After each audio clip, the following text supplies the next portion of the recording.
Assalamualaikum warahmatullahi wabarakatuh. Sebelumnya izinkan saya memperkenalkan diri. Saya Muhammad Andrian Syahputra dengan NIM 230105301112. Saya adalah mahasiswa dari Departemen Kurikulum dan Teknologi Pendidikan Universitas Negeri Yogyakarta tahun 2023. Pada kesempatan kali ini, saya akan menyampaikan sedikit review atau rangkuman mengenai mata kuliah strategi pembelajaran yang telah saya tempuh selama 1 semester. Oke, langsung saja kita ke videonya.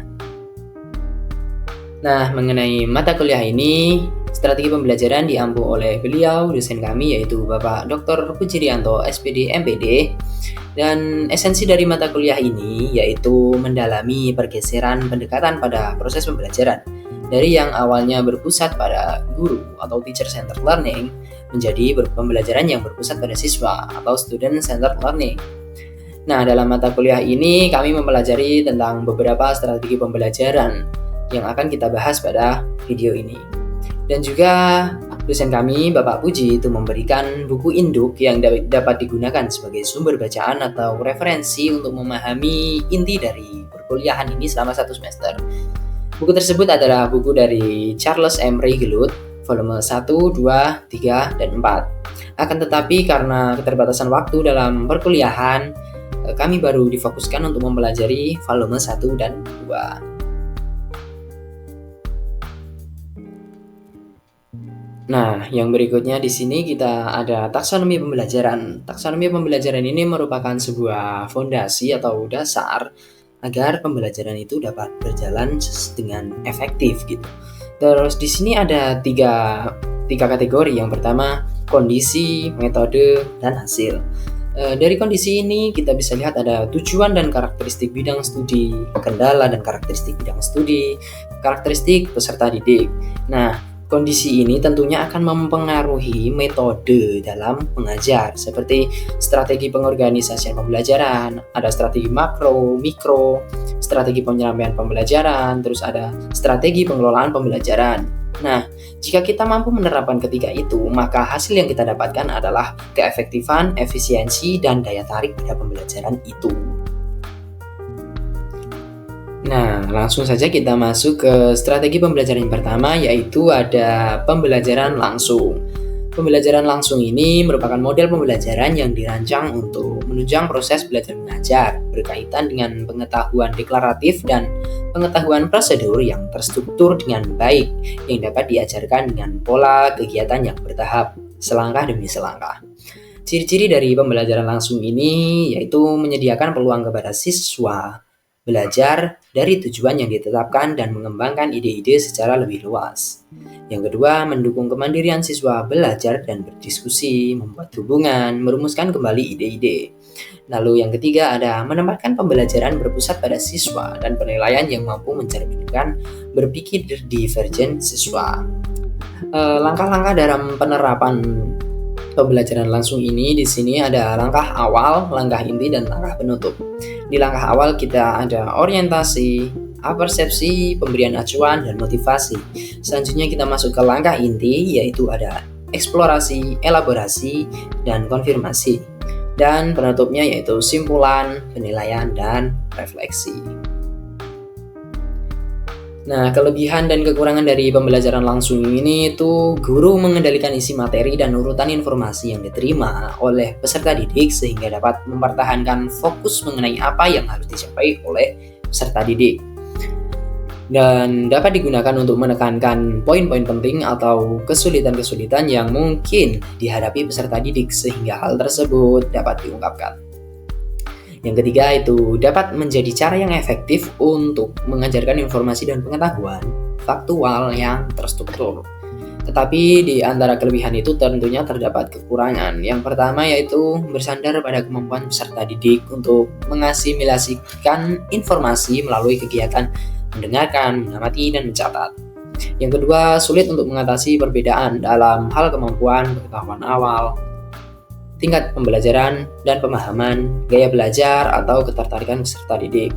Dan yang terakhir di situ sulit bagi peserta didik untuk mengembangkan keterampilan sosial dan interpersonal mereka.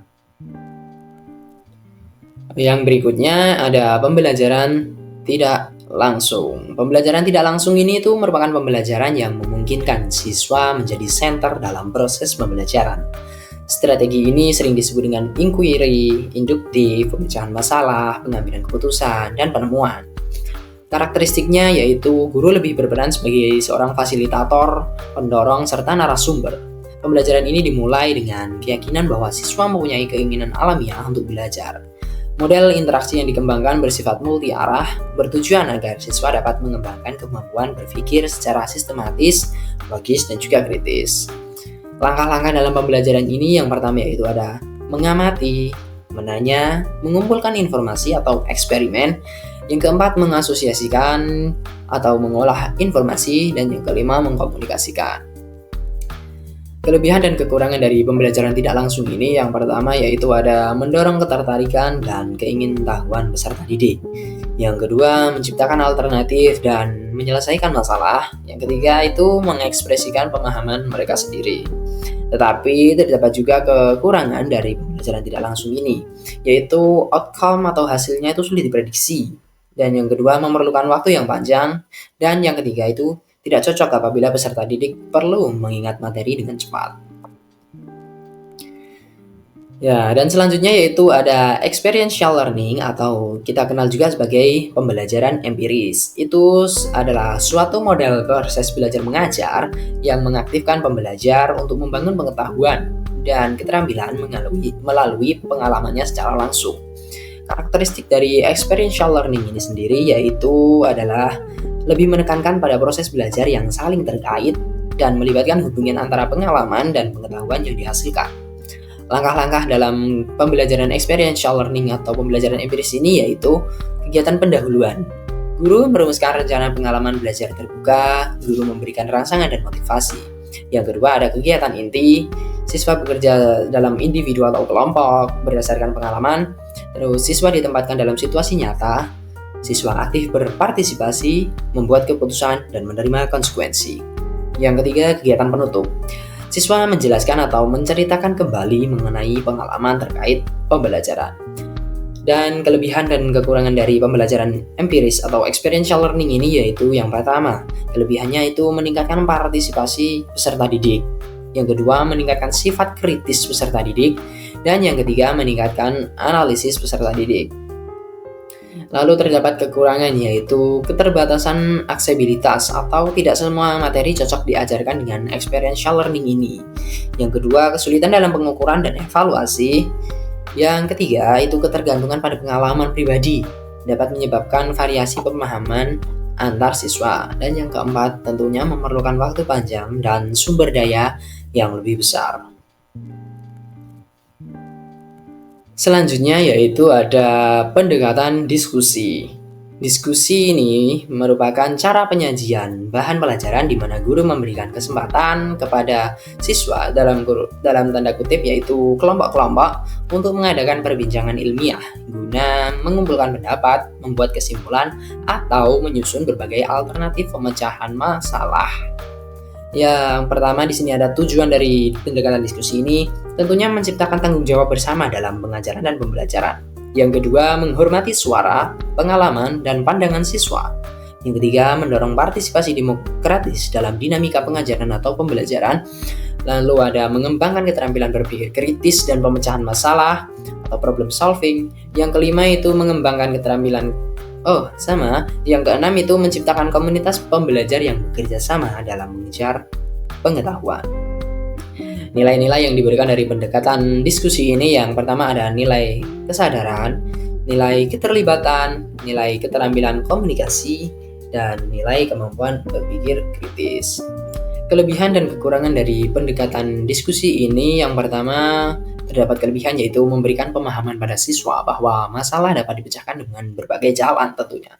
Yang kedua itu memberikan pemahaman pada siswa bahwa dengan berdiskusi mereka dapat saling mengemukakan pendapat secara konstruktif sehingga diperoleh keputusan yang lebih baik.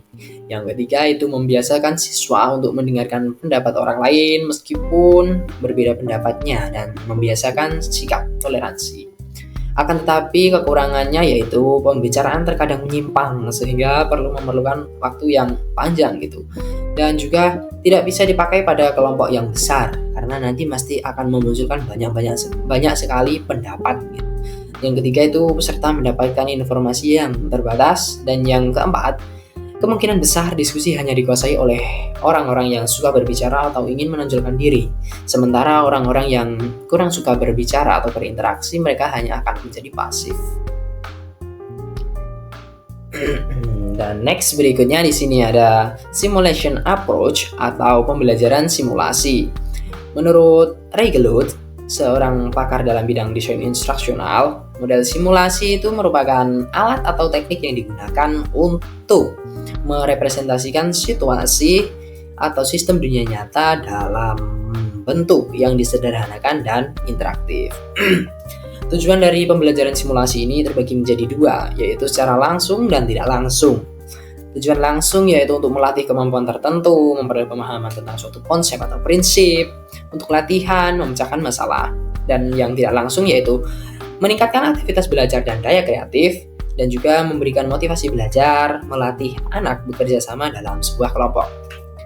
Jenis-jenis dari simulation approach atau pembelajaran simulasi ini terdapat sosiodrama, psikodrama, role playing, peer teaching, dan juga simulasi game. Kelebihan dan kekurangan dari simulation approach atau pembelajaran berbasis simulasi ini yaitu tidak perlu komunikasi yang pelik, adanya interaksi siswa, memvisualkan hal abstrak, timbul respon positif dari siswa, menyenangkan hingga siswa berpartisipasi. Akan tetapi terdapat juga kekurangan, yaitu pengalaman simulasi yang tidak selalu tepat dengan yang terjadi di lapangan, pengelolaan berubah fungsi sehingga tujuan pembelajaran terabaikan, dan juga berpengaruhnya faktor psikologis. Dan yang terakhir di sini ada self-regulated learning. Self-regulated learning atau SRL itu merupakan kegiatan di mana individu belajar secara aktif dan mengatur proses belajarnya sendiri. Mulai dari merencanakan, memantau, mengontrol, dan mengevaluasi dirinya secara sistematis untuk mencapai tujuan dalam pembelajaran dengan menggunakan berbagai macam strategi, baik kognitif, motivasional, maupun behavioral.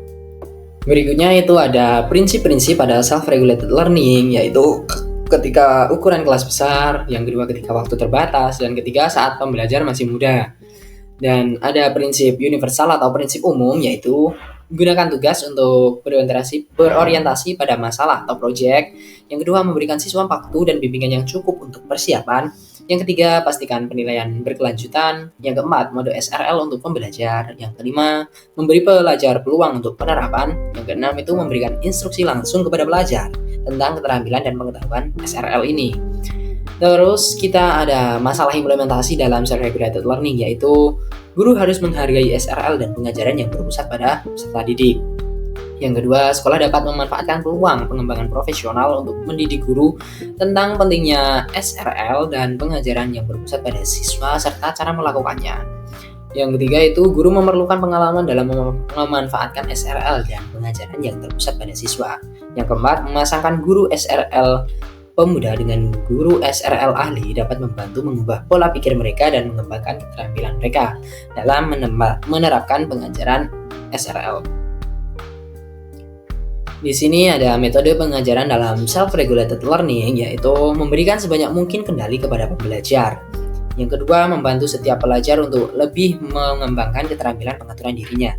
Yang ketiga, membantu pelajar untuk mengembangkan keterampilan pengaturan diri satu sama lain. Perlakuan setiap pelajar dengan rasa hormat dan perhatian. Yang kelima yaitu merangkul perbedaan, memanfaatkan kekuatan, dan mengatasi kelemahan individu.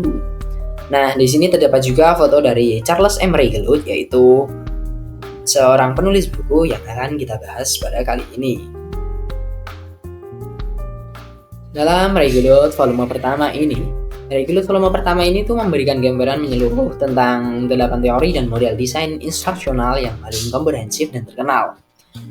Buku ini bertujuan untuk membantu pendidik, peneliti, dan siswa memahami dan menerapkan teori-teori ini untuk meningkatkan kualitas pembelajaran. Buku ini terbagi menjadi 3 bagian utama, yaitu ada unit 1 yaitu pengantar, Bagian ini memperkenalkan konsep desain instruksional, membahas pentingnya teori dan model desain instruksional, dan memberikan kerangka kerja untuk memahami dan membandingkan teori-teori yang berbeda. Yang unit 2 yaitu ada model dan teori instruksional. Bagian ini membahas tentang teori dan model instruksional yang paling terkenal. Setiap bab ditulis oleh pencipta teori atau model tersebut dan memberikan pemahaman yang mendalam tentang asal-usul, prinsip utama, dan pengaplikasian teori atau model belajar tersebut. Yang ke unit 3 yaitu ada komentar. Di bagian komentar ini itu memberikan komentar dan analisis komparatif dari teori dan model desain instruksional yang telah dibahas dari unit 2. Komentar ini membantu kita dalam memahami persamaan, perbedaan antara teori-teori tersebut dan memilih teori yang paling tepat untuk situasi pembelajaran kita. Dalam buku ini juga terdapat seperti teori deskriptif, preskriptif, dan juga terdapat juga pengajaran inquiry seperti yang kita bahas tadi di awal, dan juga ada teori elaborasi. Teori ini itu membantu guru menganalogikan atau membuat perumpamaan agar siswa itu lebih mudah memahami materi yang diajarkan. Lalu berikutnya ada Regelut Volume 2. Volume 2 ini berfokus pada keberagaman dalam desain instruksional. Berbeda dengan volume 1 yang berfokus pada kesamaan dan pelengkap antar teori instruksional. Dalam volume 2 ini juga menawarkan paradigma baru dalam desain instruksional yang menekankan pada personalisasi, kolaborasi, dan pembelajaran yang berpusat pada siswa atau student-centered learning. Paradigma ini bertujuan untuk meningkatkan efektivitas pembelajaran dan memfasilitasi pencapaian kompetensi yang diinginkan oleh siswa. 4 prinsip fundamental terkait instruksi dan penilaian di dalam buku Regelut Volume 2 ini. Yang pertama ada pendidikan berbasis kompetensi (CBA), belajar dengan melakukan dengan dukungan instruksional. Yang ketiga, pembelajaran yang dipersonalisasi, dan yang keempat, peran yang berubah.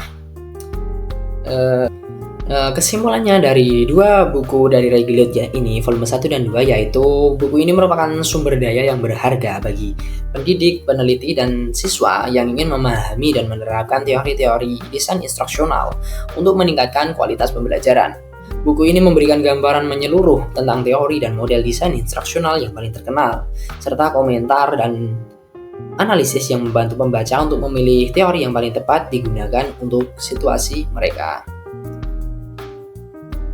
Dan yang terakhir, pada mata kuliah ini kami juga diminta untuk membuat modul ajar atau RPP.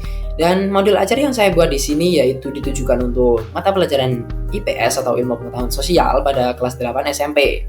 Dengan materi yang saya pilih itu adalah interaksi budaya pada masa kerajaan Islam. Metode pembelajaran yang digunakan di sini itu terdapat ceramah, diskusi, tanya jawab, dan juga mengerjakan tugas. Siklus belajar yang saya gunakan ada inquiry dengan poin-poin yaitu eksplorasi, pengumpulan data, penyampaian, bertanya, menyelidiki, dan yang terakhir ada refleksi. Dan jenis asesmen atau penilaian yang saya gunakan adalah penilaian tertulis dan juga performa. Mungkin cukup itu saja review akhir semester atau rangkuman akhir semester dari mata kuliah strategi pembelajaran ini yang dapat saya sampaikan. Ada kurang lebihnya saya mohon maaf. Sekian, terima kasih. Wassalamualaikum warahmatullahi wabarakatuh. Sampai jumpa di video berikutnya. Bye-bye.